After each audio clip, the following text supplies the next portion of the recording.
할렐루야, 예수님의 사랑으로 성도 여러분을 사랑합니다. 저는 우리나라가 상식이 통하는 사회가 되었으면 좋겠습니다. 누가 봐도 이건 아닌데 하는 것에 손을 들어주게 될 때 결국 사회는 병들고 시행착오를 겪고 그 피해가 결국에는 국민에게 고스란히 오기 때문입니다.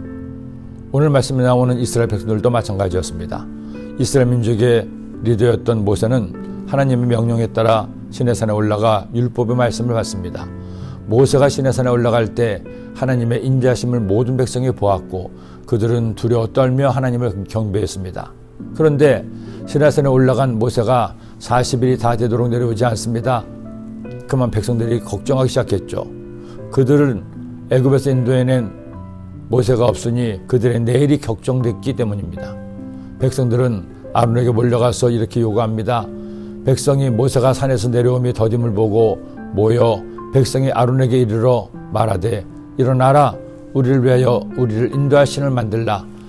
이 모세 곧 우리를 애굽 땅에서 인도해낸 사람은 어찌 되었는지 알지 못함이니라. 이때 아론이 해서는 안 될 짓을 저지릅니다. 그래도 모세형 아론이 아닙니까? 백성들이 아무리 데모를 하고 욕을 해도 야훼 하나님을 모세를 믿고 기다리라고 해야 했습니다. 그것이 상식적이었죠. 그러나 아론은 백성들의 미세에 밀려 결국 백성들에게 금을 가져오게 합니다. 그리고 백성들이 가져온 금 고리로 송아지를 만듭니다. 더 기가 막힌 것은 그 금송아지를 야훼 하나님이라고 믿고 경배하게 한 것입니다. 모든 백성이 그 귀에서 금고리를 빼어 아론에게로 가져가매 아론이 그들의 손에서 금고리를 받아 부어서 조각칼로 새겨 송아지 형상을 만드시니 그들이 말하되 이스라엘아, 이는 너희를 애굽 땅에서 인도해낸 너희의 신이로다 하는지라. 아론이 보고 그 앞에서 제단을 쌓고 이 아론이 공포하여 이르되 내일은 야훼의 절이니라 하니 이튿날에 그들이 일찍 일어나 번제를 드리며 화목제를 드리고 백성이 앉아서 먹고 마시며 일어나서 뛰놀라. 이런 뭘 상식한 일이 어디 있습니까? 모세는 시내산에 올라 율법을 받고 있습니다. 그 첫 번째 계명이 하나님 외에 다른 신을 섬기지 말라, 우상을 만들고 절하지 말라, 이런 것들인데 그 계명들을 정면으로 어기는 것입니다.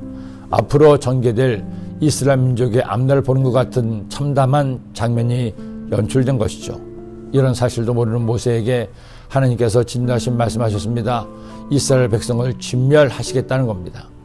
놀란 모세가 서둘러 백성에게로 내려가니 기가 막힌 일이 벌어지고 있습니다. 분노한 모세는 하나님께서 직접 만들어주신 십계명의 두 돌비를 던져 깨뜨려 버립니다.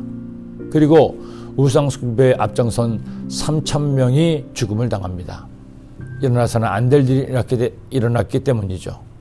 그런데 더 급한 것은 하나님의 진노하심이었습니다. 모세는 생명을 걸고 하나님께 단판을 건 기도를 드립니다. 그러나 이제 그들의 죄를 사하시옵소서. 그렇지 아니하시면 원하건대 주께서 기록하신 책에서 내 이름을 지워버려 주옵소서. 하나님께 백성들의 죄를 용서해달라고 목숨을 건 기도를 드립니다. 아니면 차라리 자신을 버려달라는 기도였습니다. 하나님은 결국 모세의 기도를 들어주시죠. 이스라엘 백성들의 죄를 용서하시고 노를 돌이키십니다.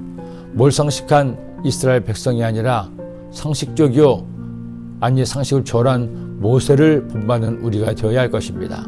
나라는 단 사람에게 핀잔을 듣는 내가 아니라 감동을 주는 여러분이 되시기를 기도합니다.